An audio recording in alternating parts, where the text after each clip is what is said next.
Breaker Crunchers, welcome to issue 137 of Couch Crunchers, where we're going to be reviewing some amazing movies. Well, not amazing movies, one movie and then a TV show tonight. With me is our resident Sam. How you doing, Sam? I'm doing super great, and I'm glad that you asked. Thank you, Max. How are you, sir? I'm good, but you're a liar. Earlier when I asked you how you were, you said you were warm. I was warm, but now that we're on streaming live, I am feeling more than warm. Oh, good. Well, we also tonight have with us Tyler. How you doing, buddy? What is up? I'm good. How's it going, guys? Hello, fellow Redbeard Tyler. That's true. All of us on the show tonight have red in our beard. The reddest Tyler, of beards. Tyler is the reddest. Sam is the next red.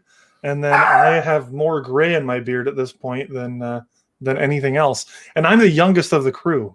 How sad is that for me that I'm the youngest of all of us and I have more gray in my beard than everybody? Hey, Man, but I've had gray in my mustache since I was 14. So, oh, do you color your mustache, Tyler? No, it's just a little section right here. It's always been gray. You can. Wait, oh, there it is. Are you rogue? Are you the male rogue? Pretty much. He's got powers. Don't get too close. He's got so much gray in his mustache, he had to get close to the camera to show us. I don't think I have to get close to the camera for you guys to see the gray in mine. Even Sam's, he's got some in the goatee there. Yeah, just a little bit.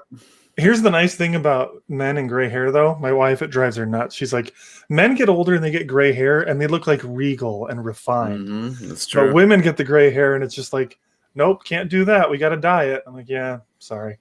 Like Keanu Reeves, he gets gray in his beard, and he looks suave. He looks more powerful. Yeah, exactly. It's just like a little extra Baba Yaga in there. Baba Yaga. Baba Yaga. Sure. So good. But yeah, we're excited to get together tonight and talk about these different shows and movies. And I'm actually really glad I just finished Falcon and Winter Soldier. Tyler and I watched it together last night because he came over to watch Snyder Cut, and he stayed late. And we watched Falcon and Winter Soldier, and my opinion on it wasn't quite as good when I watched it then, but upon a rewatch, I think my opinion has changed a little bit. So I'm glad I got to watch it again. We'll get into that a little bit more later, though. But first, let's kind of see what everyone's been up to. Let's start with Sam. Sam's usually really persecuted and doesn't get to go first. So I know, I'm so oppressed.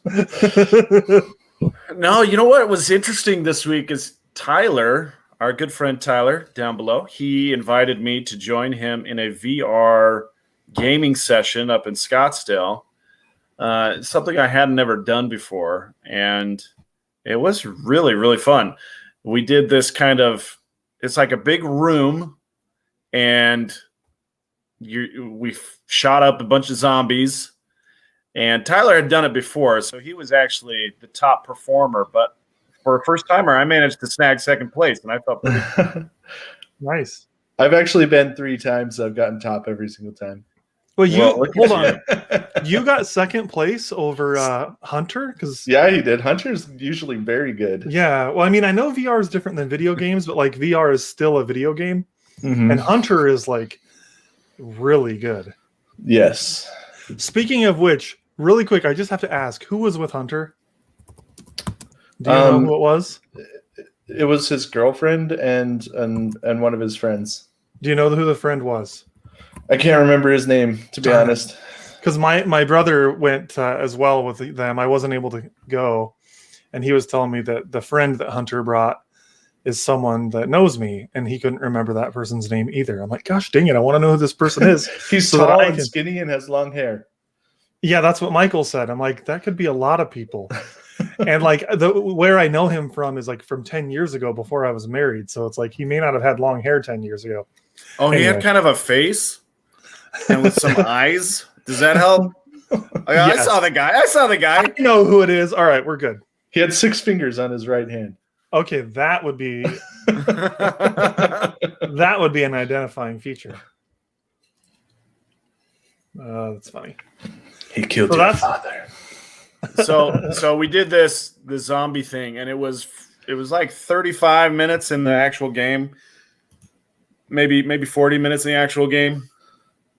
But it was a lot of fun. I really enjoyed it. I mean, it was kind of pricey, I'd say. $45 seems like a lot for a video game that takes less than an hour. But having done it once, it was a good time. I don't know. I would probably wait for a coupon to do it again. I found a $10 off coupon, but apparently it only works Monday through Thursday. So on the off-peak hours. Yeah. How much is it? 45? It's 45, yeah. Yeah, that is pretty pricey for 35 minutes. Yes, but it's very cool. Like, you can't really do that anywhere else, you know? No, it was sounds super cool. fun.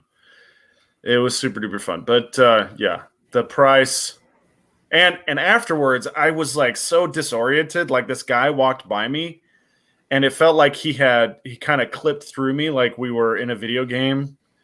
And so we didn't have hitboxes that interacted, and it felt like he just kind of passed through me. I was like, what is happening? I was so thrown after that. It took me about 10 minutes to come back to reality. And Max, your brother was there, and he's not a big fan of mine, so we didn't really exchange a whole lot of words, but we were on the same team. We managed to get the job done. All right, later I want to hear more about that comment, but Oh, you're not privy to that? Well, No. we won't talk about it on here. As far as what I'm watching, so I found a channel on Pluto TV that just plays my favorite show, One Piece, 24 hours a day on loop.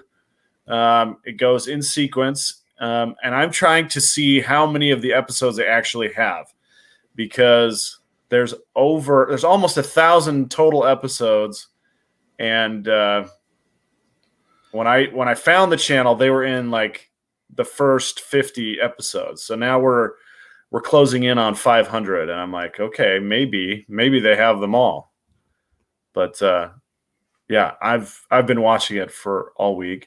If you guys don't watch One Piece, and I know most of our viewers have probably only heard of it through me, but it's this fantastic anime. It's been around for a long time, probably 22 years, and it follows a crew of pirates on their quest to become king of the pirates. So you can find it on Pluto TV now. One Piece, it's just cycling around and around and around. Pick up where you want to pick up and put it down when you want to put it down.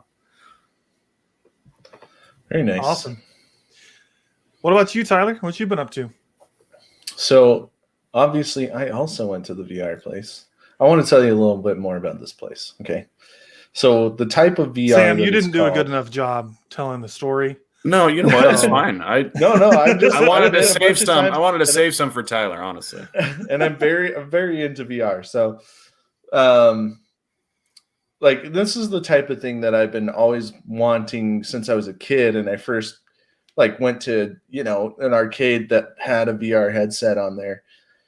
You have this large open space. There's 8 people in there. We only had 7. We only had 7 that time, but you can have up to 8 people. And it just creates this whole area for you. And you walk through it, and it gives you waypoints so that you actually physically walk to them. You have to step off of buildings onto like helicopters or like stand on the side of buildings. And it just becomes very, very immersive.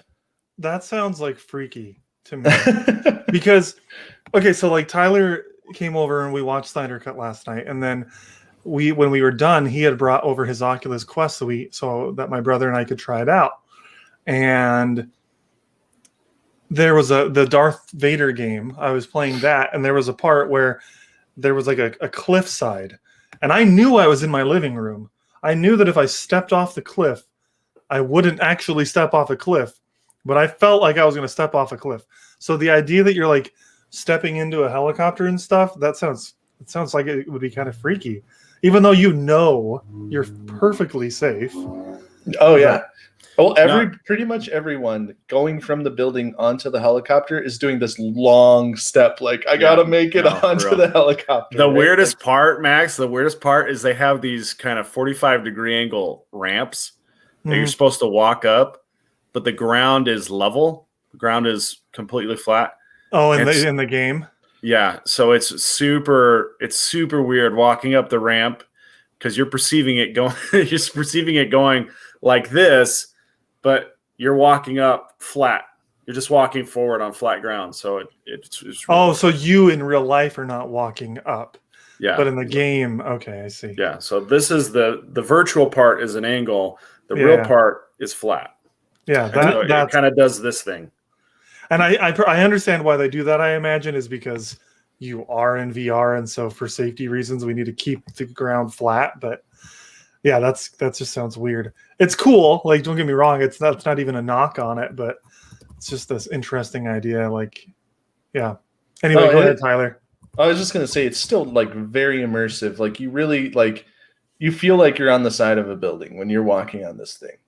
And my first time doing it was a little bit like, whoa, like had that little bit of that lurch when when you look off a tall building, like in your stomach, like I actually felt that. So it's very immersive. It's very cool. And it's just something you can't get when you're at home. But I have been doing a lot of VR at home as well on my Oculus Quest. And I do a lot of workouts on there. I've been trying to build up some cardio, which has been paying off in dodgeball, I think. Yeah. So I got to ask Tyler, because I was talking to my wife today about how I need to work out more and playing like Beat Saber last night. I'm like, this is really fun, and I could get a good workout playing this. Oh yeah. Is it worth it for me to get a freaking VR headset so I'll actually be motivated to work out? And she was pretty receptive to it. I was surprised. But how much do the games cost? So the games range in between like $10 to $30, depending on what game you get. So does it come with any when you get the Quest or no? There's a whole bunch of free games. There's a ton of free games. Nice. There's also I can help you set up. There's a program on your computer that you can get that's called SideQuest. And SideQuest is basically where developers are making games, basically like getting into beta for games. And so they're not fully developed, and they're totally free. And you just get on there and play, and they look for bugs and all that kind of stuff. Nice. So one of my favorite games is called Hyper Dash. And I had to pay for it now, but previously it was on SideQuest. I was playing it for weeks, for free. And people had been playing it for months for free, and it's my favorite game on VR. So there's a lot of things you can find for free, as well as the games aren't super expensive. Nice. But I do try and find games that have replayability. Like, I haven't been able to find a good fantasy RPG that, like, I want to play Zelda in my VR, basically, and I found a game that is kind of Zelda-like, but it's $30 and it's only like 7 hours of story. So I'm like, it's kind of a lot for 7 hours. Wait for a sale, maybe. Right. Yeah, I tell you what, though, it was cool. It was really cool, Tyler. I tried VR a couple years ago in Colorado. I had a friend that had the PlayStation VR, and I didn't like it. And I think it was just the game that he had me play. I wasn't into it. It wasn't anything very exciting to me, and it was like this scary clown circus thing. I didn't like it. I'm not into scary stuff to begin with. I know that for some people that's like a huge appeal of VR, and I get it. Like, if you like to be scared, I can understand how VR would be really cool. Yeah. For that, but that's not my scene. But last night when you came over and he had Tyler has Vader Immortal, and I'm a Star Wars sucker. I put this headset on, and I've got aliens standing in front of me that are life size, and I'm looking around and I can see this entire Star Wars environment. Like, that was cool. That was one of the cooler experiences I've had in gaming in a long time. So I'm really glad that I got to do that. And it's making me understand now why people like VR, because that was really, really cool. Because again, I tried it 2 years ago and I was just like, this isn't that cool. I don't get it. Yeah, it's come a long way in the past couple of years, honestly. And the other thing I wanted to tell you about that is they also have the stuff from Galaxy's Edge you can buy for $25. What is that? Like, what do you mean? like the rides that they have at Galaxy's Edge, they put them into like a virtual reality like simulator. Oh my gosh, I'm getting an Oculus Quest. So I haven't done it yet, but yeah, it's $25 for it because I want to go to Galaxy's Edge and do it there before I do it. I've done it a couple times, and if I could do it from my living room, that'd be pretty bad. I imagine for that one, I could actually stay sitting. I don't know, but the just to talk about how immersive it is, like, so I do a lot of boxing, thrill of the fight. It gives me a huge cardio workout. And when I get tired, there's like a little bench behind you in the virtual world. And I keep thinking I can go sit on it because I'm just like, after each round, I want to sit down. And I haven't done it yet, but I've been close. My wife, there's like a tutorial that you do, and there's a table in front of you. She wanted to put her controllers down on the table, and then she had to stop herself, And then a really funny one was my mom's new husband. He was playing a game, and he fell into the wall, hit his head on the wall, because there was a virtual wall closer to him, and he tried to lean on it, and he fell over. So it's very immersive. It's very cool.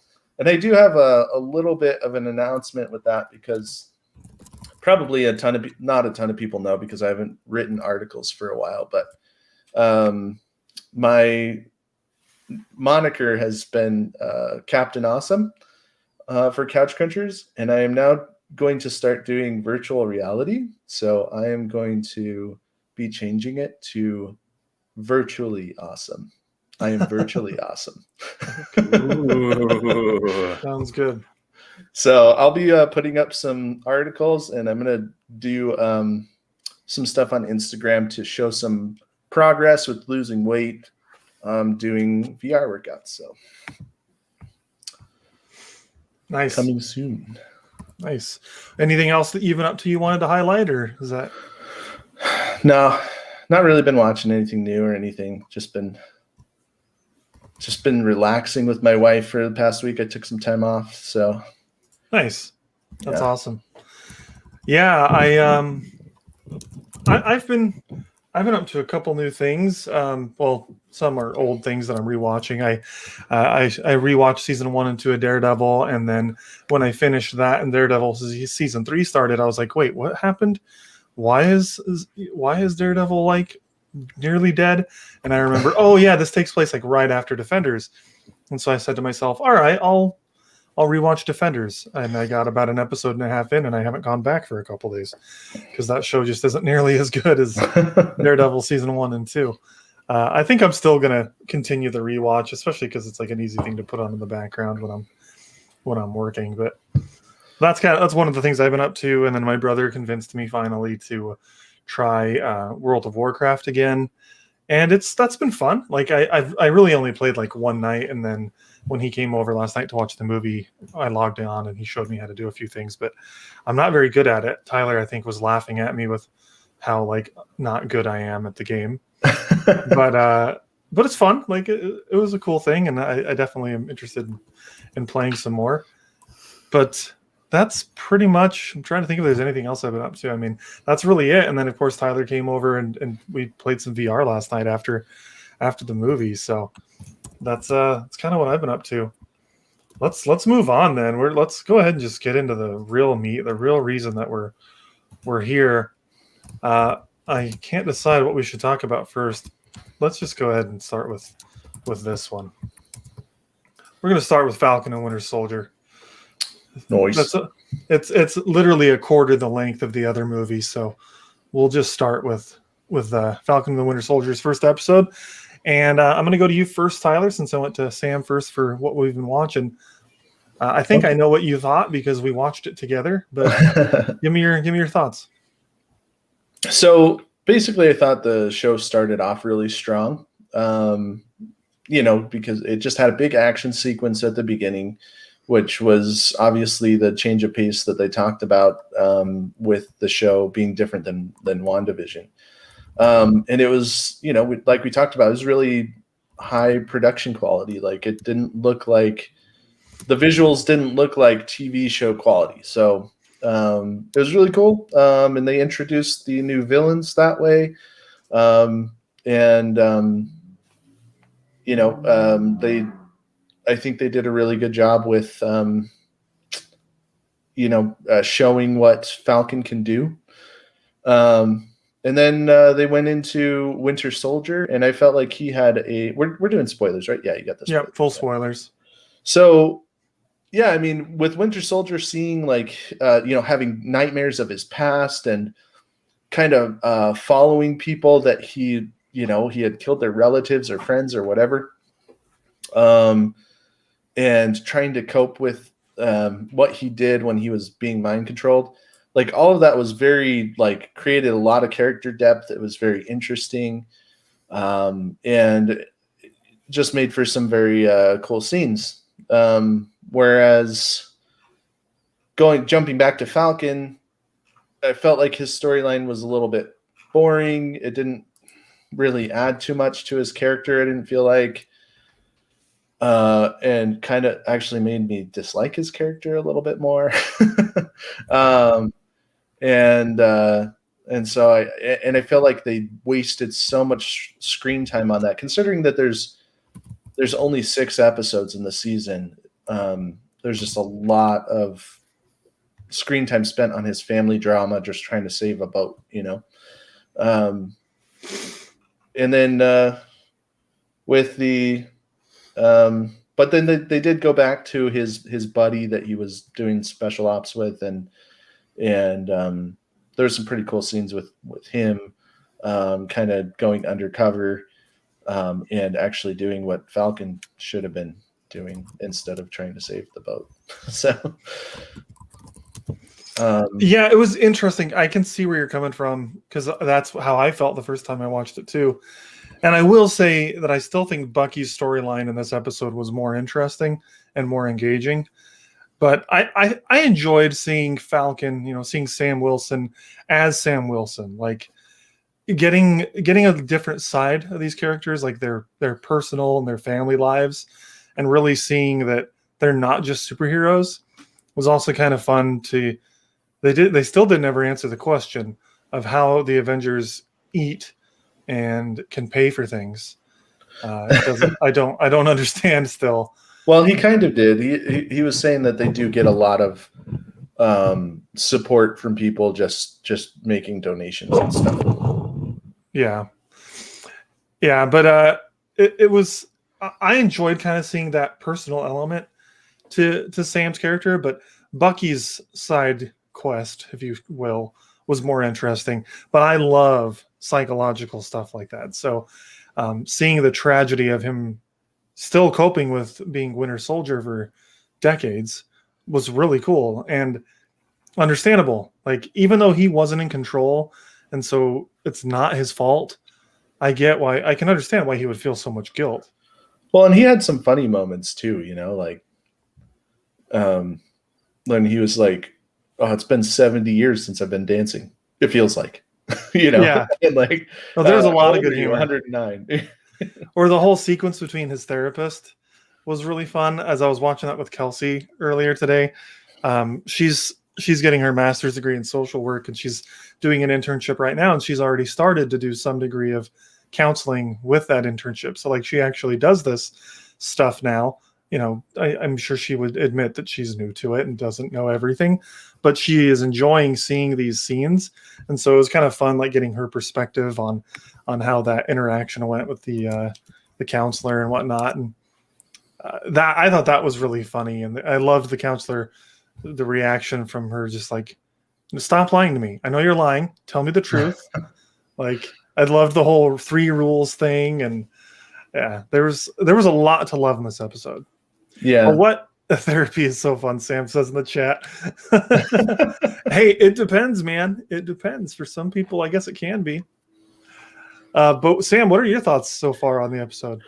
So if I had to come up with an alternate title, I would say Cap's mess to clean up, right? This is all the stuff that Cap left behind that he forgot to take care of before he gave up the shield. So Falcon doesn't have the shield. He gives up the shield because Cap could convince him to hold on to it. Bucky is dealing with the guilt of years under brainwash control. And even the villains back from the Winter Soldier, you have the return of George St. Pierre as Batroc. Yeah, that was awesome.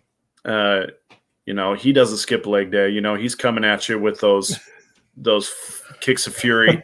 And then, of course, we're going to have eventually, as has been teased in the trailers, we're going to have Zemo, or Baron Zemo, as the primary villain here, which is another Cap villain who we saw in Civil War. So, yeah, this is all Cap's unfinished business.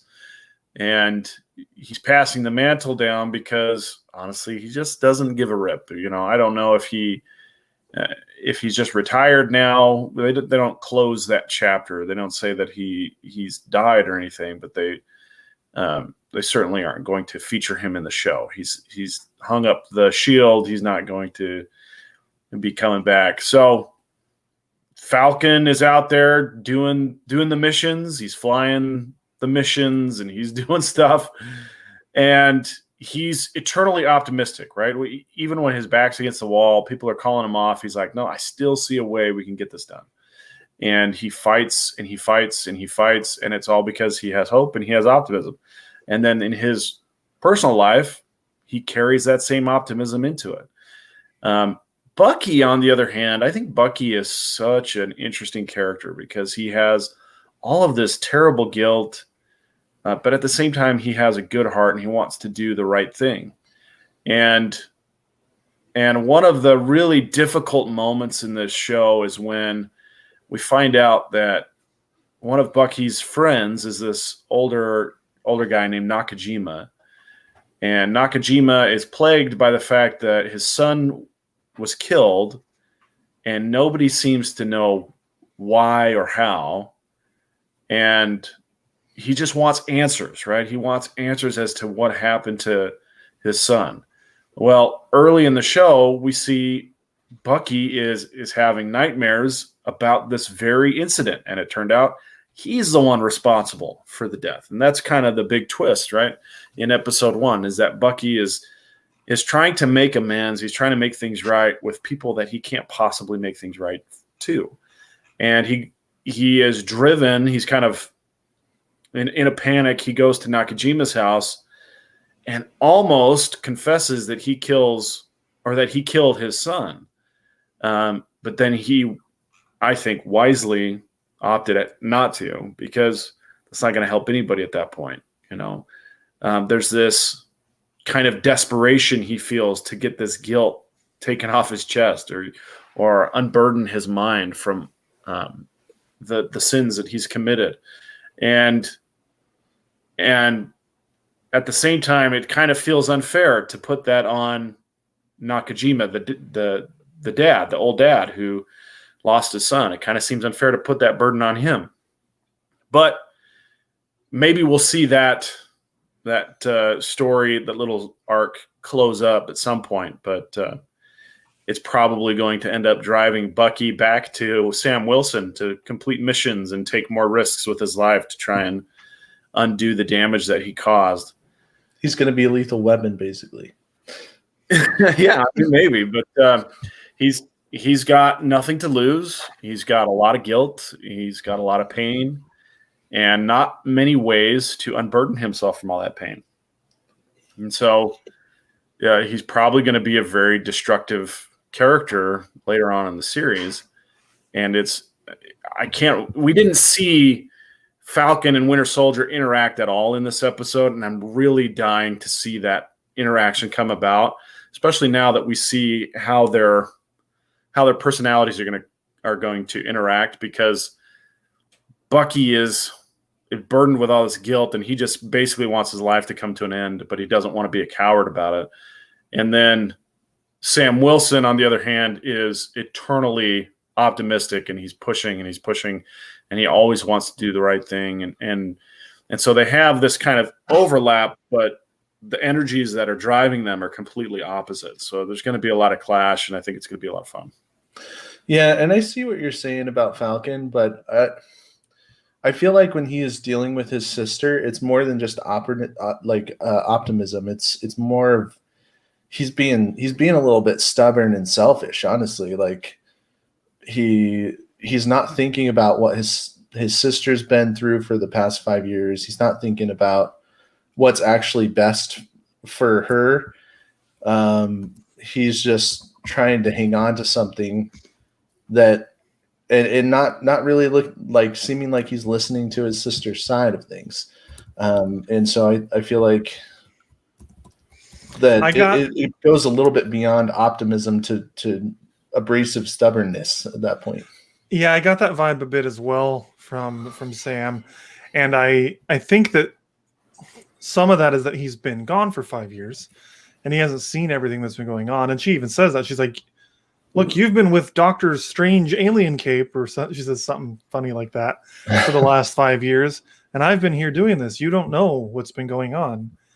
And I do think like he is optimistic, and he's trying to be, be that way, but at the same time it does come across as stubborn, and I don't know if selfish is the right word, but it might be.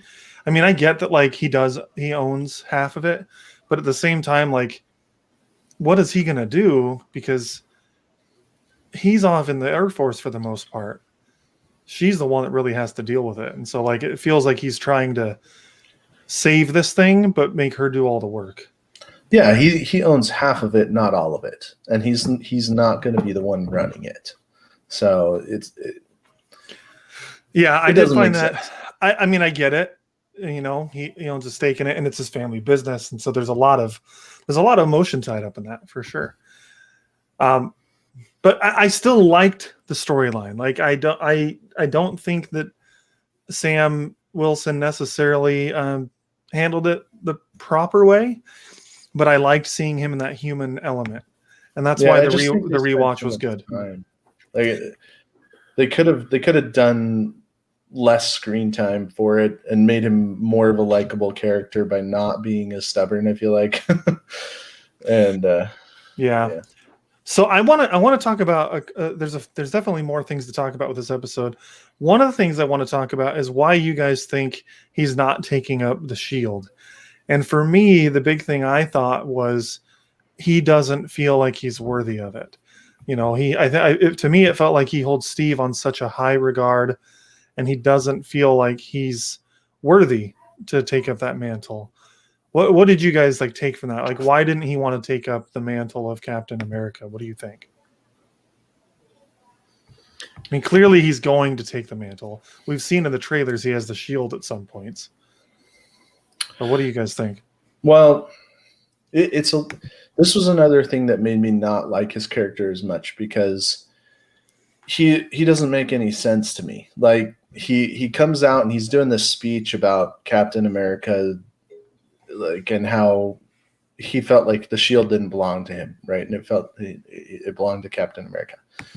It's like, okay, like I get that you don't feel like you are as worthy of the shield as Captain America, right? But he then talks about how like we need somebody to lead and have that mantle, but the person who had it is gone now, so the end, And then he gives the shield to the people at the museum, and that's it. It's like, well, you can't just be like, well, we need somebody, but there's nobody, so here you go. Like, it didn't make any sense. So it was just like, look, you may not feel up to the task, but who else is? And Captain America thought that you were the best person for the job. If you are the best person for the job, then there's nobody else to do it, So why are you giving the shield away? And then you're just going to let it sit in a museum? Like, I don't know. It was totally nonsensical to me. As far as Sam Wilson not wanting the mantle of Captain America, there could be any number of reasons. I feel like the thing that he said was that it didn't feel like it was his. And what does that mean? I mean, Falcon's already kind of got his own thing, right? He's got his jetpack. He's got he does this little thing in the bank. Yeah, that was funny. And so he's kind of already building his own symbol, but at the same time, it doesn't seem like it's something that everybody respects, and maybe not even he himself respects it 100%. And so when they were talking at the end of the episode about how America needs a symbol, America needs something that gives them hope, it seems like that's the goal that they've set for Falcon, and he's going to have to rise up to that over the course of this series. Can he be that symbol of hope? Can he be the symbol that America needs, right? I think that's the challenge that, the gauntlet that's been thrown down by the series is Sam Wilson needs to step up and get the job done. And I don't know that he was ready to do that quite yet. Yeah. Well, personally, I'm excited to see what is in store. We got a little bit in this episode, like we see the flag pushers or whatever they were called. We got some of their story, which I think is going to tie into the Baron Zemo stuff. And then we got the new Captain America at the end there, which from what I was doing some reading online, that guy could end up being a good guy or a bad guy. We'll see. But I don't know. Is there anything else you guys really wanted to talk to on about this episode? Because while it was good, I don't feel like there was a ton yet for us to talk about. Like the action sequence at the beginning with Falcon was really cool. I think the Winter Soldier, like in his Winter Soldier getup, looks really cool. So I enjoyed seeing that little flashback sequence. But what else? Is there anything else you guys want to talk about, or are we good to move on to rate this and then Justice League? What do you guys think? I think we can rate it. All right, let's start with Samuel. I enjoyed this episode. I thought it was good. It doesn't when WandaVision kind of hits you with some really new ideas, some new storytelling techniques. Yeah. And this is kind of a return to form. It starts off with a big action sequence, and then we get into some personal life details. And so this feels a lot more like a traditional Marvel movie. And at the same time, we haven't seen like a lot of superpower effects. So it is almost more akin to like a Daredevil with some acrobatics or aerobatics, rather than like a Thor or an Iron Man or a Doctor Strange. So it's kind of boots on the ground Marvel, I would say. And boots on the ground with a flying character. Yeah, yeah. But I feel like the Captain America vein of Marvel movies has always been pretty strong, and I'm hoping that they can continue, maybe even improve upon the Captain America formula. It was cool to see Batroc come back, and so I'm going to give this one. My rating is 3.5, which is pretty high, or three couch cushions and a throw pillow. I could probably watch this one again. It didn't hit me with a left field curveball or whatever you want to call it, like WandaVision did. It's something that's a lot easier to sink your teeth into. Yeah, it's very traditional without the head scratching. Yeah. Tyler? Yeah, so I mostly enjoyed the episode as well. I just, obviously didn't like the Falcon stuff as much. But like I say, the opening sequence was really good. The everything with Winter Soldier I really liked. What was the little sidekick's name who went undercover? Do you remember his name? I don't. I liked his little story arc, like him going and Torres. What's that? Call him Torres. Torres. Okay. So I liked his character. I liked what he was doing. And then it did give you something to look forward to because, we got that little Captain America twist at the end. So something to look forward to see who they, strap the suit onto. Looked not very it looked like kind of scrawny to me. Yeah. What, the Captain America? Yeah. Yeah. He had kind of a dumb face too. I didn't like his face at all. We'll just call him that's Kurt Russell's kid. the actor in that suit. Is it really? Mm-hmm. That's funny.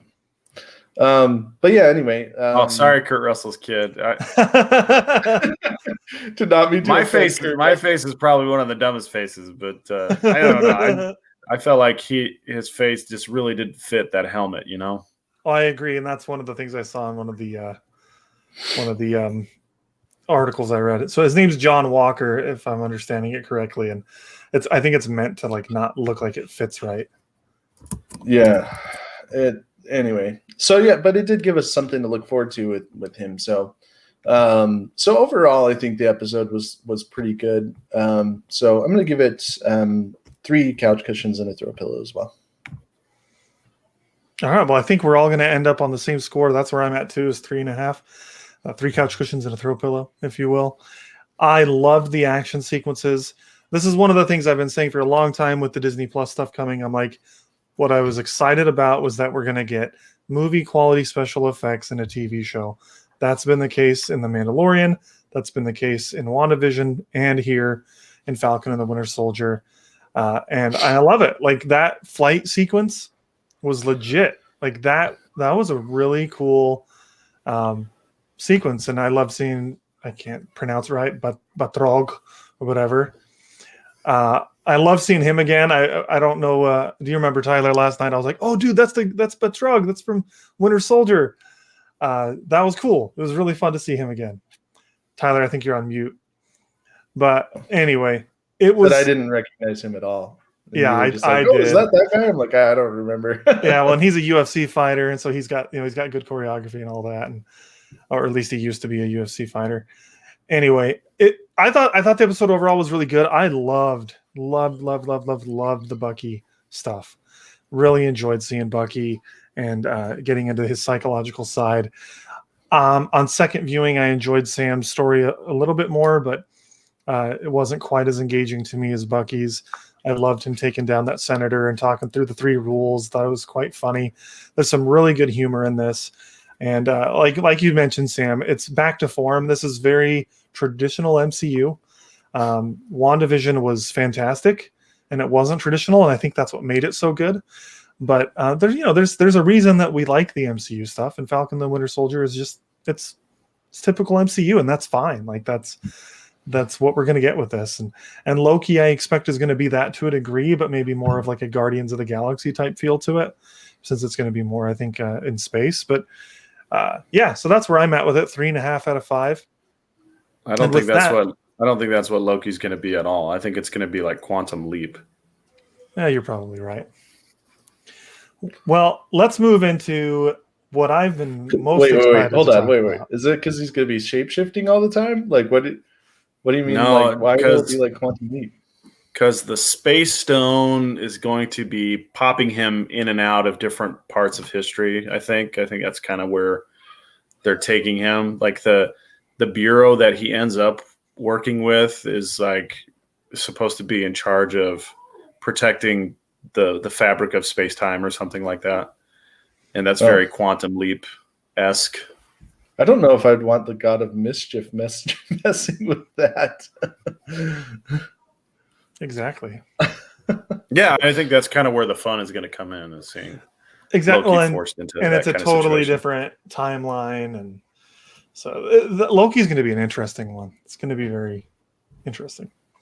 Yeah. All right, well, let's get into the 4-hour movie that is not Justice League, but Zack Snyder's Justice League. This has been a long time coming. To me, this is one of the most I don't know what word I'm looking for, but this is one of the most highly anticipated. That too, it is one of the most highly anticipated things that's come out, but it's Cathartic. unprecedented. One of the most unprecedented things that I've ever seen happen in the film industry. I mean, we're talking about a movie that came out 4 years ago, and the director is now getting an opportunity to basically not rewrite the movie, but show his original vision, which is I would say a completely different movie. Yes, it's got a lot of the same beats. It's the same villain. If you look at the bare bones of the story, yeah, they're basically the same.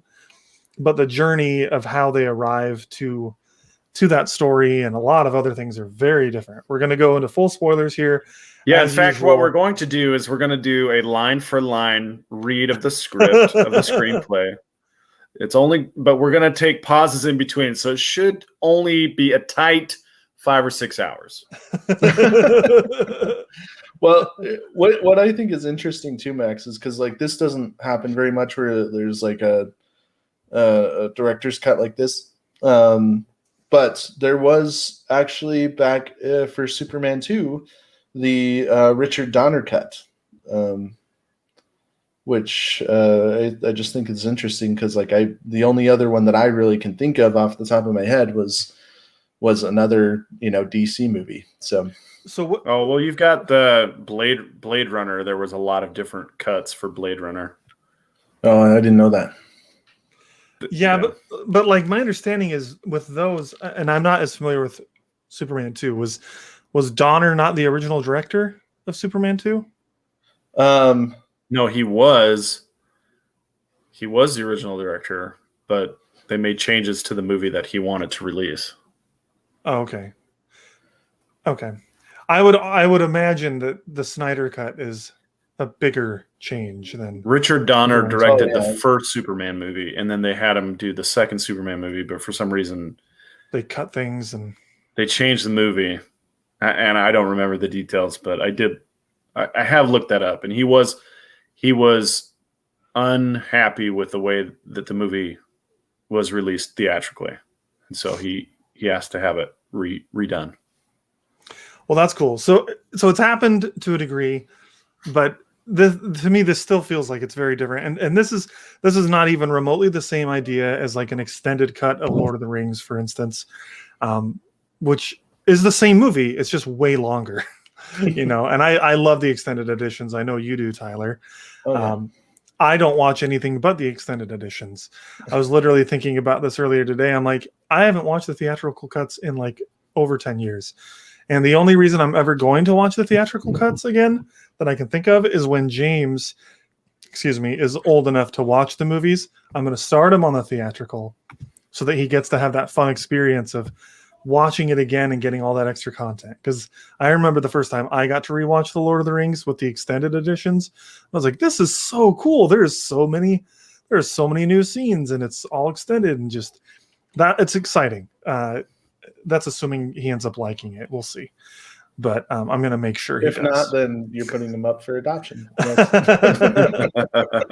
Okay, so far, and I don't know if you noticed this, Tyler, so far, though, James loves TV and movies. He was sitting down there with us last night as we were watching the movie, and he was just staring at the screen, just engaged. He's just loving it. It's hilarious because he has no idea what was going on. Oh, yeah.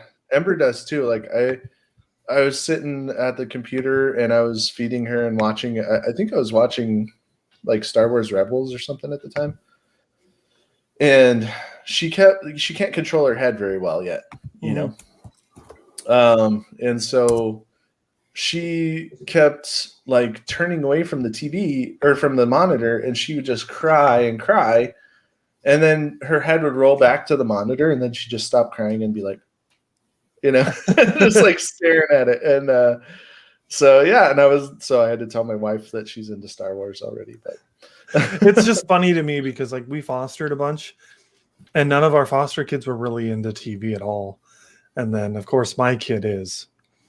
He just looks, obviously they don't know what's going on, but the bright lights and the sound. And anytime we watch a sitcom though, especially, man, like when the Office theme song comes on, it doesn't matter what's happening. He stops what he's doing and turns around and looks at the TV. He's got to hear this theme song. What's going on? All right. Anyway, let's go ahead and get into the review of Justice League. Long movie, but for me, it was just absolutely thrilling the entire way through. I know that wasn't the case for some people. Lance was here yesterday too, and he was looking at his phone for a good chunk of the movie, and I had to tell him to stop. Like, dude, watch the movie. He's like, I'm bored. Like, I don't care. Put your phone away. Anyway, Sam, let's start with you. What did you think of Zack Snyder's Justice League?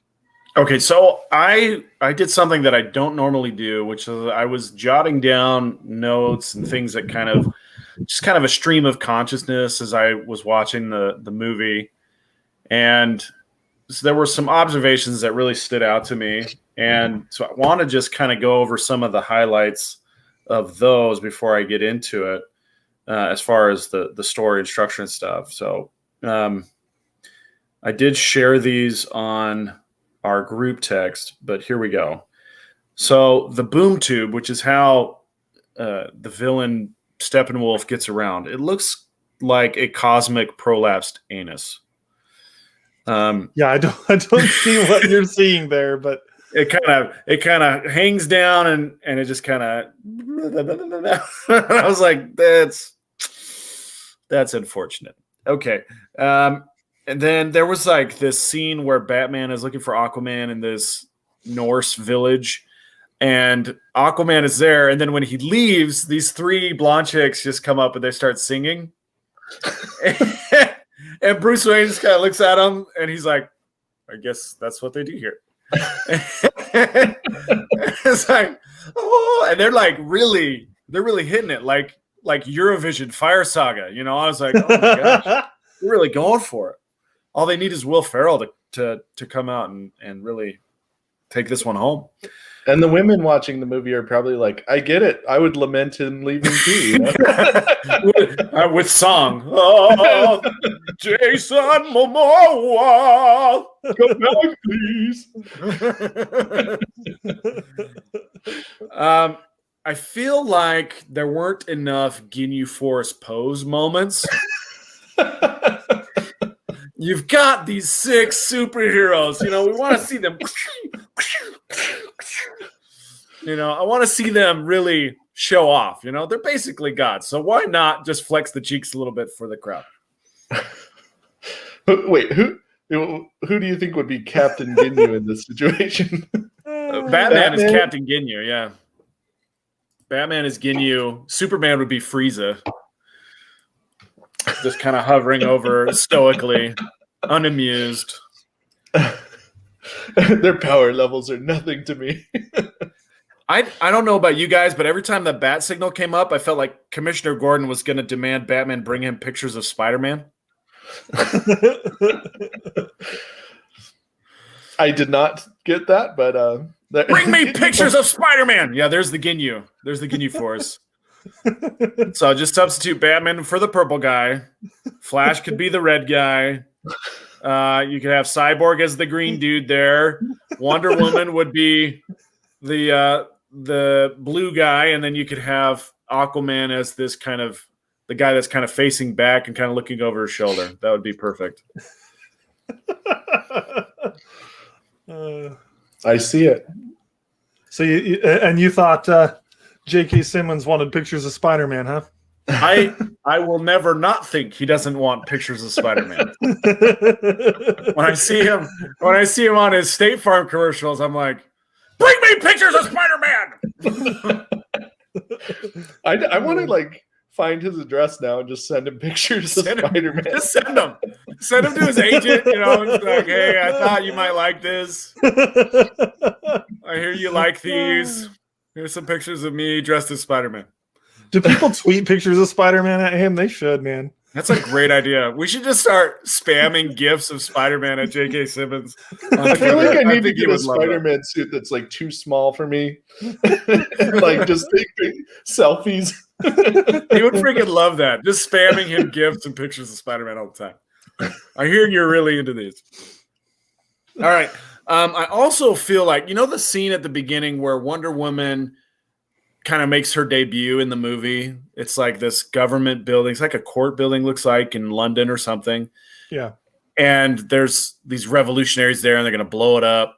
And her finishing move is the old bracelet bash, right? And it sends this wave of energy, blows out all the windows, and you see the dude's hat just kind of float down. The bad guy's hat just kind of floats down. I'm pretty sure that guy just like popped. His head just freaking popped. When the man was disintegrated. She popped and he got vaporized. And all the girls that were there watching it were like, I want to be like you when I grow up. It's like, she freaking killed a guy. She didn't just kill him. She erased him from existence. And none of them were traumatized by this. She killed a lot of guys. Yeah. Like, I don't know if you noticed, she threw guys into the wall, and when their heads fell back, you could see a bunch of blood on the wall. Like, I loved the action sequence there, but it was pretty brutal. Like, dang, man, Wonder Woman is like murdering these folks. I was like, maybe Brightburn was onto something. These guys are freaking violent. She's, what? And it sends out this, and it just dead. He's dead. He's gone. He ain't coming back.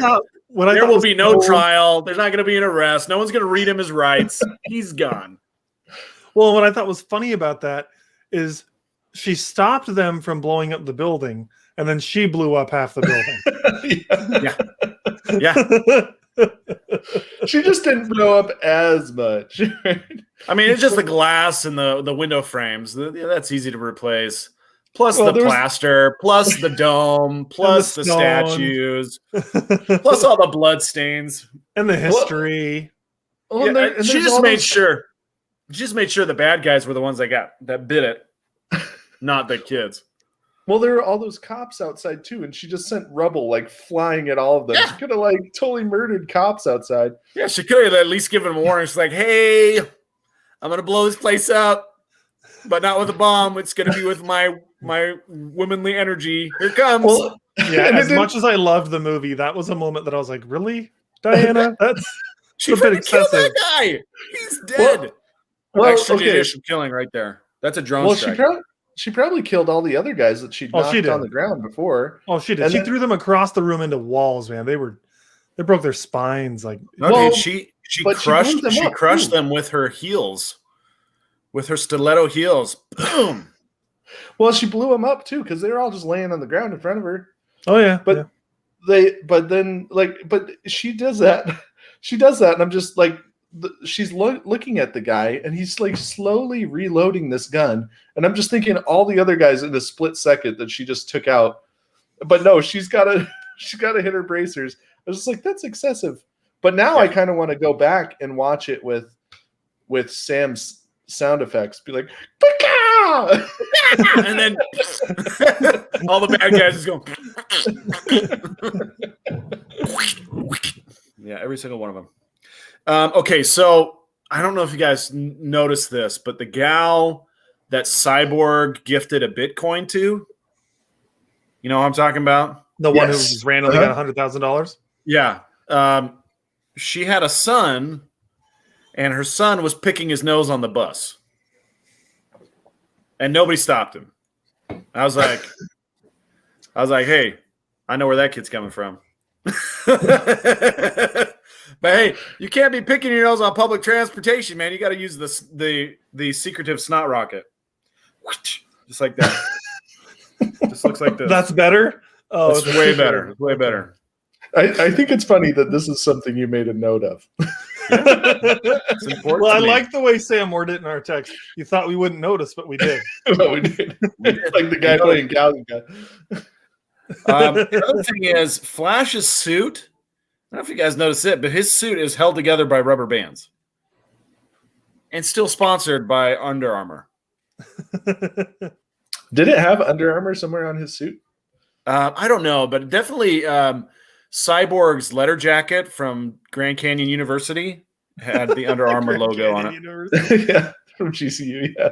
Okay, which reminds me of another thing that I thought was funny. So there's a lot of funny things in this movie. So he's in university, right? And as we're watching this, his mother is talking to the dean or whatever, who's telling her about how he was hacking and stuff. And I'm thinking to myself, hold on. This is Gotham City University. Why is the dean speaking to his mother? If it's university, he should be a grown man fighting his own battles. No, dude, he's a Gen Z. He's a Gen Z, so mom still takes care of him. Mom's a Gen Xer. She's a tiger mom. She's out there looking after her little boy, making sure that the dean doesn't depress him. So, yeah. Maybe she's like a Goldberg mom. I don't know. Yeah, for sure. I mean, I didn't mind the whole, because there was other parts of it, like the mom being at the game and him being disappointed his dad wasn't there. I get that. Like, your parents are still important to you, even when you're an adult. But I thought that whole principal's office thing and him sitting in the outside, I was like, this isn't a high school. Yeah, he's an adult. He needs to stand up and face his own stuff. Yeah, that was the only thing. I get like they did it in order to like frame it and show Victor as this really good guy, and he hacked the system, but to help somebody. And I also like that it showed that he had ability with computers beforehand. So it's like, oh, cool. That's cool. Here's the thing. Here's the thing with Cyborg as a character, and this is kind of getting into something a little later, but I just want to throw this out there. Cyborg is definitely a Donatello but he's playing it. Ray Fisher is playing it like he's like a Raphael. Yeah, absolutely. And there's this kind of disconnect. When you're a Donatello, you can't be a Raph. You got to be one or the other. There's only one person who can be both Raphael and Donatello, and his name is Rob Paulson. That's the only one who can be both. But it took him 2 decades to get both right. Also, check out that interview on Couch Cruncher's YouTube channel. Yeah, you should. We did interview Rob Paulson. He was the voice of Raphael in the original animated series, and then he was the voice of Donatello in the 2012 Nickelodeon animated series. And it's a terrific interview. Yeah, I agree. It's really good. All right, what other things did you write down, Sam? All right, one more, and that is the Joker. Oh my gosh, the Joker. We have been waiting for Jared Leto to redeem himself as the Joker. And at least in this appearance, he didn't have the damaged tattooed across his forehead. But again, he's relegated to garnish status. He's not steak. He's not potatoes. He's not mac and cheese. He's not even side salad. He's not even a crouton. He's the fake parsley they put on the plate that you're not supposed to eat at all. He is the garnish afterthought.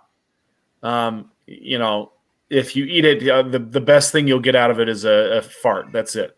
So he is relegated to garnish fart status in this movie again. He had a bigger role in Suicide Squad, but his effect on the storyline was also a garnishment. Or garnish. He didn't really have a dramatic effect on the storyline. He was just there as kind of flash and pizzazz. Same thing here. He's just flash and pizzazz right at the end to keep you hanging on for the credits. And I don't think he redeemed himself as Joker. I don't think the directors redeemed him as Joker. I mean, I thought it was way better than Suicide Squad. I think that it was the kind of thing that Zack Snyder admitted that he put it there just so that Batman and Joker in this universe could meet. I liked it. I thought it was pretty cool especially because Joker was just freaking messing with Batman. That was the whole point of that scene, was just Joker to just F with him. And we also got some more insight and confirmations of things that we've been talking about for years, where Joker confirmed that he killed Robin. And then that was kind of also cool to hear Batman talk about how Harley Quinn died. And we finally got the infamous Batman F-bomb that was teased. I think, what did he say? I'm going to effing kill you. Something like that. Yep. I'm not going to say that like the Joker scene was the best or anything, but he certainly looked better. And I liked most of it. I just don't like Jared Leto's laugh as Joker. I think his cackle's a little. It's not very good. His laugh isn't really that great. I really just wanted to see, like, if you're going to put the Joker in front of Batman, it has to mean something, right? It has to be meaningful. Like The Dark Knight spoiled us for Joker, right? That was such a great Joker portrayal. And the scene in the jail where the Joker and Batman are having their face-off, that's such a great scene. And it really spoiled us. And so when they had this scene, and it was basically, like a neighbor-to-neighbor HOA dispute or something like that. It's like, hey, get off my lawn. Well, I'm not on your lawn. You're on my lawn. You better move that fence. You better move that hedge. You better keep your cat off my lawn. It's like, I'm going to kill your cat. I'm going to kill your cat, Joker. Just you wait. And it's like, come on. Nothing happens. Nothing happened. It was just for show. It was just garnish. It was Nothing for else. show, and I think another thing, it was Zack Snyder's way of saying, let me give you guys a cliffhanger so that hopefully, if you guys like this enough, WB greenlights my sequel. That's Which what it there's felt like to already me. talk of. So Yeah. I do want to get into some more serious thoughts, but maybe I'll let you guys take that off first. Yeah, let's go to you, Tyler. Give us some of your overall thoughts on the movie. Overall, I think it was a vast improvement on the original, but also something that would not have been able to be released in 4 hours long. Like that's No, it never would have made it to theaters. and there were some things that could have been cut out. Like Sam already talked about the women like singing at the lake or whatever, or the ocean. And it was like, okay, that's a little weird. And then it just kept going. And I was like, this is getting weirder. And it kept going. And I'm like, okay, this is just like officially a weird scene. But so there are some things like that. But they were small things. They were minor. Like they didn't really make the movie not good. And overall, I think there were things that were not explained very well in the original cut that got far more explanation, which I think will make fans or viewers be a lot more into the story and have a lot better understanding of the story. Steppenwolf looked a lot cooler. He was a lot more so much cooler. Oh, he looked so much better. Yeah, and then like all of the fight scenes were really good. Batman was a lot more effective as somebody actually, fighting. He wasn't dude, just like that made me so happy. The original Justice League, I hated Batman was just like in the way almost. I mean, not entirely, but like he didn't do much of anything. He was just constantly just getting his butt kicked and running away. Like, I get it. He doesn't have superpowers, but he's freaking Batman. Yeah. That's what makes him special is he has no powers and he still manages to go toe to toe with gods. And so like, this was so much better. He was tearing into the parademons, man. He was, so good. It was a lot better. The only thing that I think could have made it even better than it was is he basically ended up becoming like Bat Punisher. Like he was just pulling out all these alien weapons that they were dropping and shooting them with it, right? Whereas Batman is a super martial arts expert who has all the toys, right? And I wish that he would have used more of his own gear to like, he did a couple times, like blew people up and stuff. But if he was, using more of his own gear and gadgets to fight them, I think that could have been a lot cooler and more of his martial arts style of fighting. Mm-hmm. But it was still vastly better than the original. Yeah, I'll say this. There wasn't a scene in this movie as good as Batman's warehouse fight. Like that was the best Batman fight I've seen in all of Batman history. Yeah, there wasn't anything quite like this. But then again, there wasn't really ever a moment where Batman was fighting humans and parademons are just different. But yeah, and you're talking about when he was going to save Martha, right? Yes. Yeah. Say what you will about Batman v Superman. I haven't really seen many people that say they didn't like that fight. That particular fight scene was really good. In contrast, the scene where he is having the dream was a terrible fight scene. That was awful. In Batman v Superman? Yes. It was really, really bad. But the warehouse one was fantastic. It was awesome. But yeah, I actually can agree on that. The choreography on that nightmare scene in Batman v Superman is a little... It's very reminiscent of 90s Ninja Turtles with all the like Foot Clan just standing around watching and just twirling their weapons and like waiting to like go in one by one. Like that's what the Batman nightmare scene was like. Maybe that's the part of the reason it was a nightmare. And Batman's nightmare is that his enemies wait their turn. Well, There was also a couple parts I'm where he kidding. clearly was not punching the people, and it was really bad. No, I agree. The choreography there wasn't great. Anyway, continue. What else were you saying? Well, it was just everything that from the story to the character development to the action scenes was done better. There were certain times where the musical scores were a lot better, and then there were times when it was like not as good. I felt like the musical scores jumped around a lot. And there was the part where there was the bridge that was like broken and they all did their different things to like jump over that empty bridge, that like broken bridge.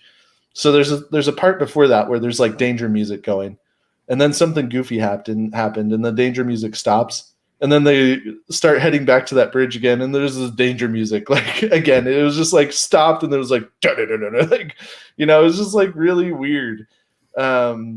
With some of the musical scores, but that's how music works in video games. It's where you go when you go close to the boss, you get the boss music. When you go away from the boss, you get goofy music. Well, it wasn't even that. It was just there was just this weird pause, and I don't know. I don't remember that. I loved the score minus one thing. There was like only one thing that was bad, and it started as a good thing. But this is a 4-hour movie. And the first 2 hours, every time Wonder Woman came on screen, they did that.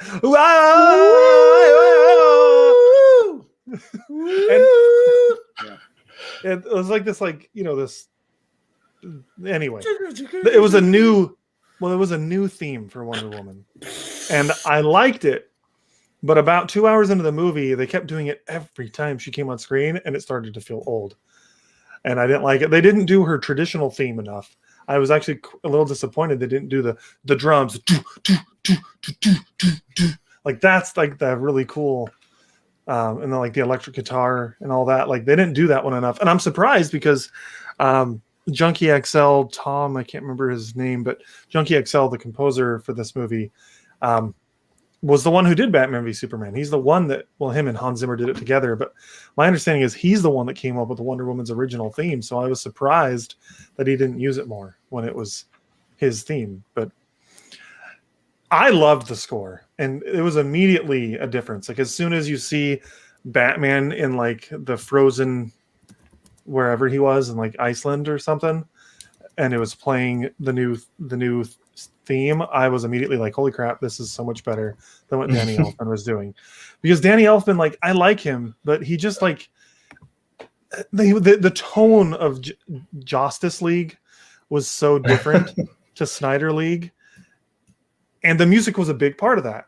Like they played Batman's original theme, which was cool, but like it added to a different tone. And then, of course, they did Superman's original theme as well. Again, it made for this like lighter, brighter tone, which I think ultimately didn't work in the original Justice League. And I'll say, I don't know if you guys would agree with this, but Snyder Cut was definitely brighter than Batman v Superman overall. In tone. Visually, is that what you mean? I think visually it had a similar Snyder filter, but I just mean in tone of like the story and like just the tone of the movie. I think it was a little bit brighter than Batman v Superman. Like Batman v Superman, a lot of people talk about how it's just somber all the time. Sam, were you about to say something? I mean, it's brighter if you ignore all the people they kill. In which one? Oh yeah, in Justice League. Snyder's League. So here's what's funny. Grizzly Geek says Batman didn't kill enough people for a Snyder movie. I don't think Batman killed a single person in this one. He killed some parademons, but he didn't kill any humans. Wonder Woman did more of that than him. Yeah, Wonder Woman she popped that dude's head like a cherry tomato. Yeah, only his hat remained. They didn't even want to show the corpse. Dude, the Justice League got violent here, which I thought was great. Like, there's a reason it was rated R, but like at the end when we get to freaking Steppenwolf and the fight there, Superman freaking lasering off his horn, and then Wonder Woman slashing his head off. Like, it was freaking awesome. Yeah. But here's the thing: to me, that's in character for Wonder Woman. She was trained to be a warrior and willing to kill. Like Superman isn't usually a kill other than Zod in this universe. He hasn't really. Well, that's not true. He killed Doomsday as well. So I guess Superman in this universe is happy to kill. But Wonder Woman, that's not as big of a deal for her from what I've seen. But I don't know. I thought that end fight sequence was really cool against Steppenwolf, and Superman just boom punching him when he's down, just continuing to just pummel him. Oh, Man, so good. Steppenwolf looked more like redheaded Steppenchild. So here's another thing I really liked about this cut. In the original Steppenwolf, I felt like he was really OP for almost all of the movie until Superman showed up. Yeah, until the final sequence. Yeah, and then just Superman just obliterated him. But the Justice League couldn't hold their own against him at all. But in this cut, yeah, they needed Superman, but they were doing pretty well on their own. Like Wonder Woman, Aquaman, they were doing they were putting up a pretty good fight against him for the most part. And then Superman came in and helped to finish that fight. I also liked that it seemed like there was some good teamwork going on here. Whereas in the other one, again, Superman came and he just saved the day. So I was really into it, really, really into it. Tell you what gave me goosebumps, and I actually think, Tyler, tell me if you disagree. But, there were a few guys at my house yesterday when Superman finally puts on his his black suit and flies up into space. Didn't everyone there say, "Oh my gosh, that's really cool"? Yeah, that was so cool. What did you think about that moment, Sam? I thought it was really cool too. I was like, oh, here we go. We got a ton of merchandising opportunities now. Look at all these alternate suits he could be wearing. I was pretty excited. I was like, look at all these toys we could buy. Look at all these toys we could make.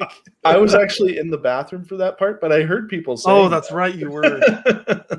That's right. Tyler came out and he's like, "Wait, why is he in a black suit? When did he get that?" We're like, "Well, if he hadn't gone to take a 40-minute poop." Yeah, you need to wrap those deuces up a little bit quicker, Tyler. Take it off. We got work to do. Hey, I don't rush myself in there, okay? That's right. I forgot you were gone at that part. I thought it was really cool. I mean, yeah. Jokes aside, I thought it was really cool. The black suit was neat. Superman overall, he seemed in Man of Steel, he's pretty jacked. And even in Batman v Superman, he's pretty jacked. In this one, he seemed really jacked, but not quite so much, not quite so bulky. Mm-hmm. So it was a good look for him to just kind of be up there, soaking it in, getting that sun's rays. Black suit's good for that, soaks it up. That upper lip, though, guys, it was just so not so CGI. clean. It was so clean. So yeah, Grizzle Geek says everyone had a reason to be there in the climax. In the theatrical, Superman did everything himself. Yeah, absolutely. Yeah, absolutely. Another thing at the climax that I loved was they didn't have the stupid civilian crap. I understand why they did it. They were trying to show that stakes. They're trying to give it stakes. Give it stakes, and they were trying to show the heroes being heroic, but it just distracted from everything. It was better for it to be a completely abandoned area and the team could just fight. I thought it was really cool how Flash was going around in circles and building up that speed, and he kept saying, "Guys, I can't hold this any longer." And then I called it, guys. I called it. About halfway through the movie, I said, the Justice League is going to lose, and Flash is going to have to turn back time. And then that's literally that's what happened. It didn't quite happen how I thought. I thought he was going to go into the Speed Force, and there was going to be a little bit more of a Speed Force thing. And then I thought that's when the nightmare sequence was going to happen. It didn't quite happen how I expected exactly, but that's what happened. They beat Steppenwolf. Darkseid's, there with the portal. He steps on Steppenwolf's head, and then I don't know what he did, but he did something to basically explode the mother boxes or something. And it killed all the Avengers. But luckily Flash was there, and he, tapped into the Speed Force. What was that? Oh, I said the Avengers. Sorry, the Justice League. The Justice League. Wait. I was like, yeah. Wait. Killed all the Justice League. What cut did you watch? What was the cut? Yeah, because mine didn't have any Avengers. Justice League, my bad.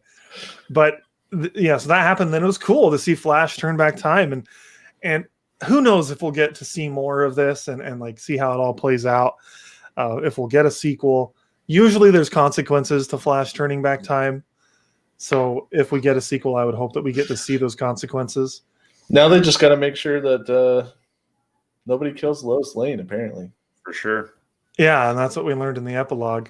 I was telling Kelsey about the epilogue. I was like, yeah, it basically felt like a 20-minute after credit sequence.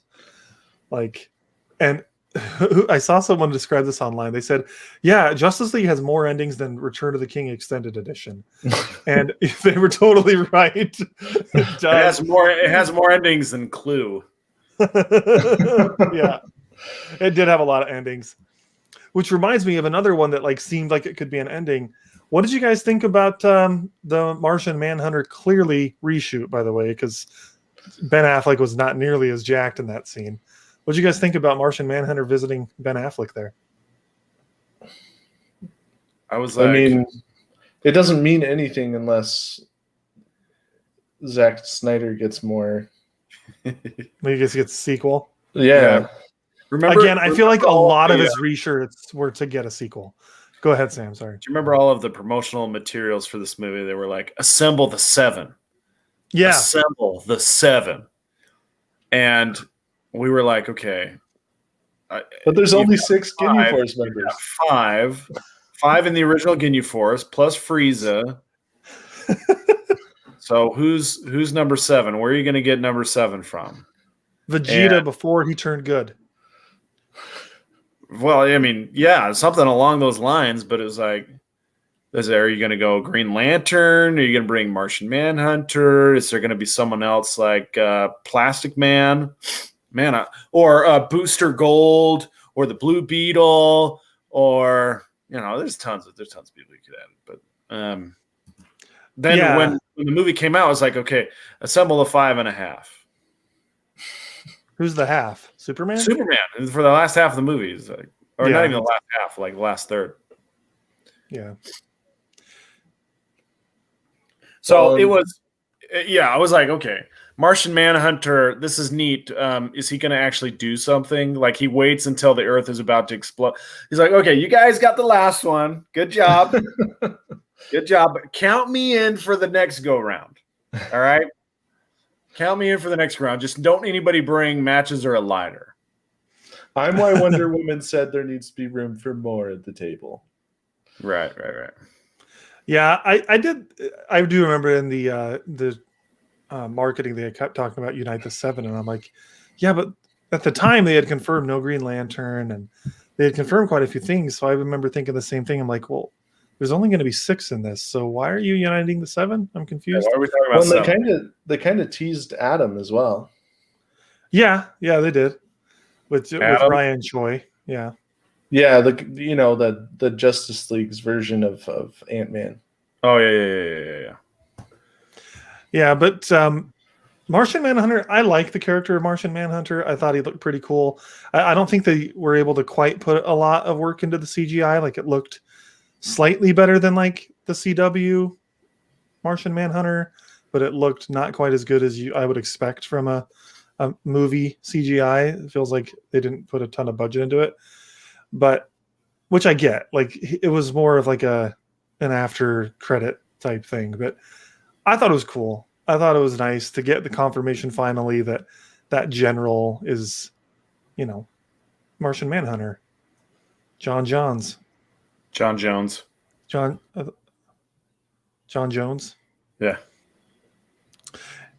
Anyway, I thought that was pretty cool. Tyler, I feel like I cut you off because I got so excited. Was there any other thoughts that you hadn't gotten to before I cut you off? Oh, I don't remember.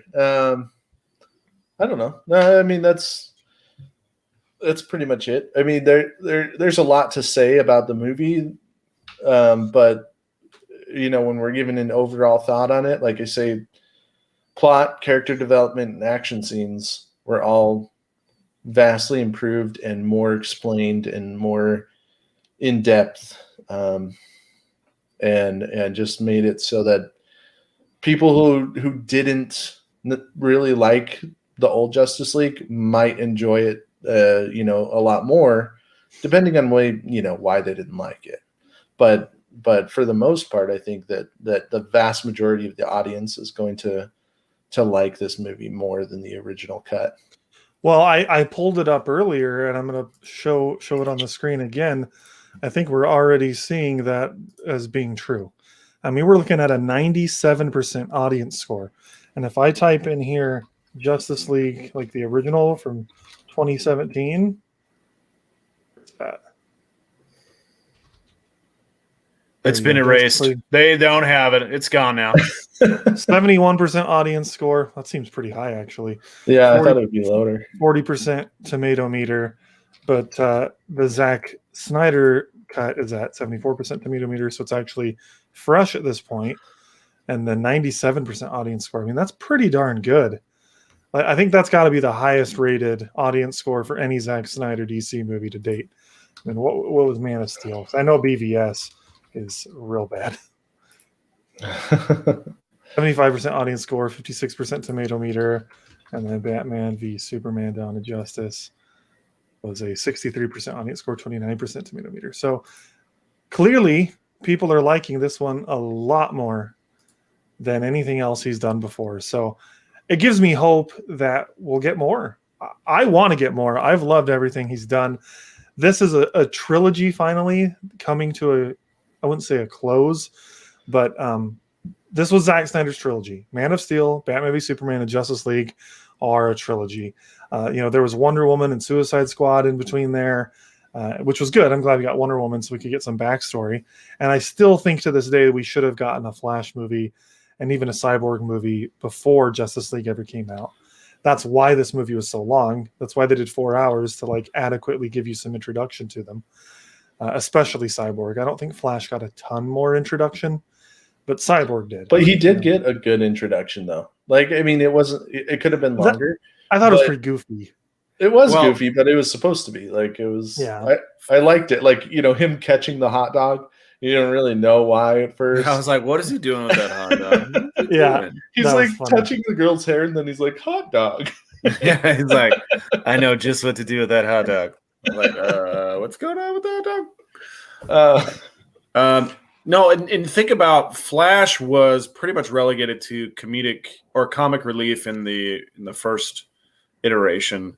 Yeah. In this one, the comic relief was kind of a mask for his pivotal role. Yeah. It was there as to kind of distract from the fact that he was going to be a critical piece of their victory. Whereas in the Joss Whedon version, he really didn't have anything important to do. And the one important thing that he was supposed to do was lightning the mother box when it hit the water. And that seems so ridiculous in the Joss Whedon version. I didn't like that. I thought it was so stupid. And I wish that they had done it a completely different way. And then seeing Zack Snyder's version of it, I was like, okay, all right, I'll give you that one. That one actually worked for me.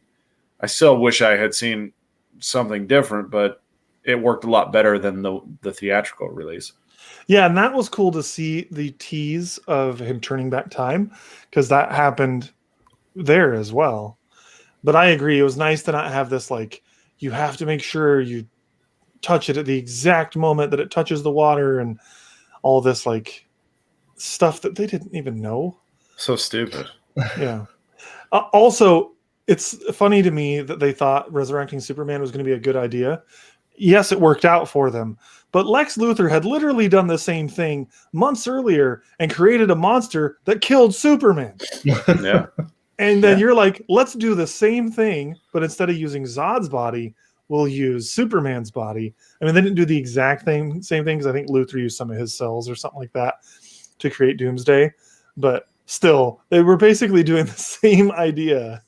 This third time's a charm. Here we go. Yeah. Massacre me once, shame on you. Massacre me twice, shame on me.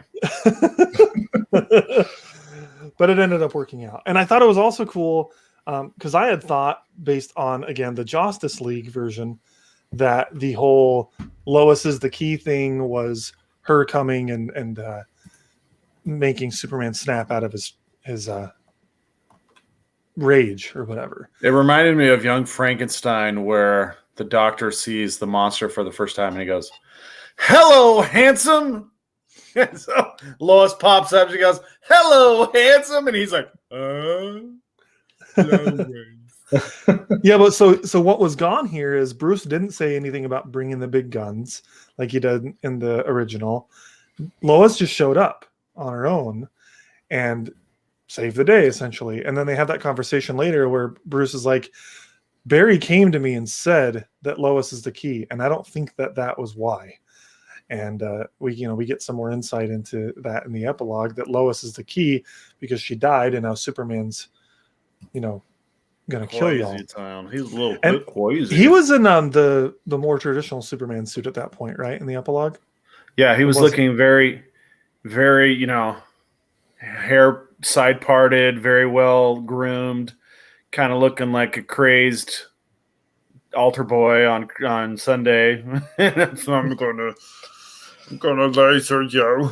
I'm gonna laser you. Sam, I know you aren't drunk, but are you a little drunk? I was having some fun. I like it. He is drunk on life right now. There's a lot of like, this movie is like, it does like very serious tone, but there's like all these moments I'm like, that doesn't make any sense. Why are we laughing about that? Why did we point at that and laugh a little bit? So yeah, it's like Zack Snyder takes himself so freaking seriously. And this movie is there's so many ridiculous things. I'm like, oh my gosh. Like the singing thing is a perfect example of how silly it is. But then also the token Chinese scientist. It seems like every superhero movie these days has to tie in. They have to have some Chinese character so they can sell the movie overseas. It's like, oh, jeez. Here we go with the Chinese guys. Yeah. I tell you what, though, I was thrilled to watch the movie. I thought it was really great. It was fun to see where the similarities between the two were and get some more confirmation of, okay, so that was Zack Snyder's original vision, just kind of recut and things of that nature. And then to see all the added context. What was really interesting was my brother-in-law, who had never seen Justice League until 2 days ago. And then he came over to watch the extended edition. He's like, oh, that's really new. Whoa, that's new. That wasn't there. That's different. It was really cool to see a perspective of someone like that. I was kind of hoping he wouldn't watch the original before he came over. I thought it would have been better had he watched Zack Snyder's first and then gone and watched the other one. But oh well, he ended up watching the original first. And just to be clear, I don't have a problem with Chinese people in movies or my movies, but it was like, why this guy? Who is this guy? Why is this guy important? And it was just like, to me, it's just like, okay, this is just to sell the movie to the Chinese audience. That's it. Well, he's Ryan Choi. He's the Atom. He's actually a character in DC Comics. Oh, he is? Yeah, he is. Well, that was not clear to me at all. And I apologize. I am an idiot. Yeah, Ryan Choi is a legit character. That's the Atom. So on that note,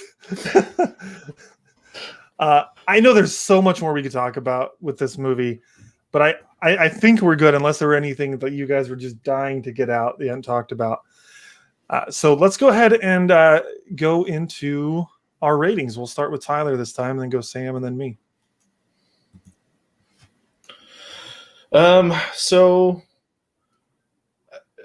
I liked pretty much everything that they did to kind of course correct. There are a few things that weren't my favorite. Like I say, some of the musical parts just seemed weird to me. Okay. Some of the scenes were just unnecessary. Some of them were a little bit comical, like Sam was saying, and it was very unnecessary for Wonder Woman to just blow people up. And then actually my favorite scene, it might be my favorite scene from the original cut, was actually taken out. And that is when Batman uses the fear of one of the criminals that he's chasing to lure in one of the demons. The parademons, is that what they're called? Parademons? Yeah. Yeah. So I thought that was a really cool Batman scene, and they took that one out, and so that was kind of a bummer. But Yeah, if they would, I mean, that was clearly a Joss Whedon scene, but had they left that in, it wouldn't have made any sense in this movie because, like, the way this story was structured, Batman didn't know about the mother boxes until much later in the movie. And that scene that you're talking about happens early in the movie, and he learns about the mother boxes like way early, and it totally, like, that scene totally restructured the entire story flow. Right. Which I actually don't like that scene too much. I thought it was really campy. Oh, really? I thought it was cool. That was like one of my favorite, Batman scenes from the from this universe. But anyway, I get why it didn't fit, but it was still a really cool scene that got taken out. But it's so there were certain things that weren't perfect about this movie, but I thought it was very, very good. And honestly, like you said, Max, me sitting for 4 hours, like, it didn't feel like a 4-hour movie. It felt much shorter. So I think I'm going to give it a 4 couch cushions and a throw pillow. Nice. High rating. Yeah. Stellar Conflict Lollipop. Sam, how about you? Oh, I really, really had a great time on this movie. I really enjoyed it. I thought, I enjoyed the original theatrical release, but there was a lot of things that I was like, these are really dorky choices. I just don't understand what's going on here. I don't know why they made these choices. And now, some of the things you got to understand is that Joss Whedon, so after they had finished principal photography, Joss Whedon was told he could not make the movie more than 2 hours long. It had to be 2 hours tops. And which was a stupid decision. He's probably like, how am I supposed to do that? Okay, we're going to have to do reshoots. And by that time, Henry Cavill was already shooting for Mission Impossible, and he was contractually obligated to keep that mustache, the mustache that ruined Justice League. And so, yeah, it was just really not good. And there was a lot of things about it. It's like, what were they thinking? And honestly, I see why now that Zack Snyder's vision was really, really grandiose. Yeah, it was big. And there was really no way Joss Whedon was going to produce something even remotely close to that kind of quality. Now, that said, is this a perfect movie? I mean, no. I mean, not at all. Not by any means. It is way better than what we got in the theatrical release.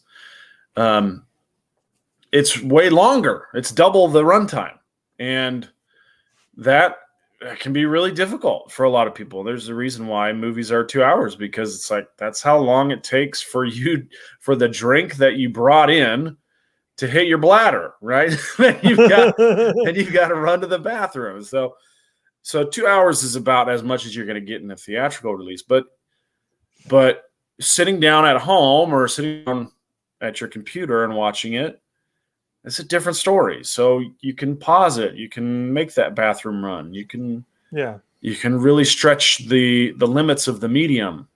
Yeah, like we paused it at one point and rewound and rewatched a scene. Because we were like, wait, what just happened there? And that was cool. For sure. So this is something that I don't think would work in the theaters. It wouldn't work at all. It's just way too long. That said, it is really great for a streaming medium, and I really, really enjoyed it. All right, I'm going to agree with Tyler, but maybe not quite so hard. I'm going to give it a 4 out of 5, which I think is a pretty high rating on my scale. I would really like to watch this again with my friends, maybe my DC fan friends, and kind of geek out about the kind of idiosyncratic stuff that I caught on my first through. Maybe there's a lot that I missed. There probably is, but I also will appreciate Roy. What'd you call him? Roy Choi. Yes, Roy. Now I'm forgetting his name, but yes. The Well, his character name's that I Ray thought in was the- there in just the to sell to the CW, Chinese right? audience. He actually Roy is Choi. the character. Roy Choi. I Oh, apologize. no, Roy no, Choi. no. My Why apologies. am I? No, Roy Choi is a Korean chef. The Adam name. What is his real name? Ryan Choi. Ryan Choi. My apologies, Mr. Choi. You are a fine character. They underutilize you. Would like to see more development from him in the future. Okay. Well, I absolutely loved this. As our resident Snyder fanboy, it was very much up my alley. I would happily watch this in IMAX. The reason, if you guys are wondering why, like, if you listening are wondering when you watch this movie why you've got two big black bars on the side of your screen rather than two black bars on the top of your screen like usual, the aspect ratio is very different to what you're used to seeing in movies. Supposedly, according to Snyder, it's because he wanted this to be in more of an IMAX ratio, which is weird because other IMAX movies I've seen fill the screen. But anyway, supposedly that's like the true IMAX ratio. And so I would love to see this in IMAX someday. Even on like my 55-inch screen at home, which it's funny, like back in the day, that used to be such a big screen, but now 55 inches is like not that big for people today. But even on like my TV at home, some of those shots looked absolutely beautiful. Like when, which this was way different, when they knocked all the pillars down in Themyscira and then the whole building falls into the ocean, which is not how it happened in the original cut. Yeah, that's the Amazons turned out to be the original Suicide Squad.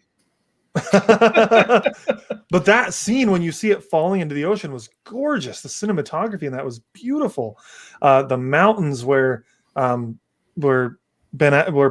was, Bruce Wayne was at, was gorgeous. I'm a sucker for really good cinematography, like the shots like that. You They're like just the beautiful. B-roll. You like the B-roll stuff. I do. I really do.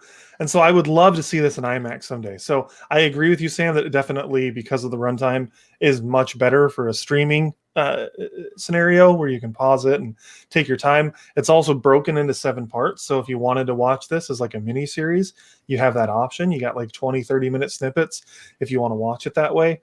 I wish that they made it a little easier for people to actually like watch it in parts, but it's a movie. So at the end of the day, I get it. Like, they don't want to break it into episodes or whatever, but there is that option. If you are like, you know what, it's part 2, I'm going to turn it off for the night and come back to this tomorrow. I think that was smart to do it that way. But yeah, I just loved it. I had so much fun. I've been really waiting for this movie.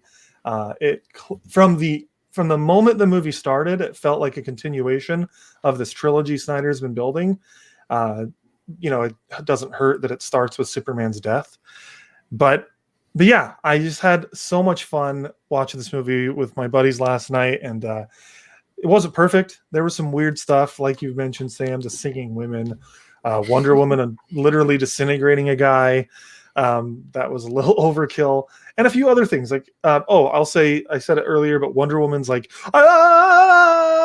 music that played all the time got really, really old. But overall, I just loved it. So I'm at a 4.5 out of 5 as well. Four couch cushions and a throw pillow.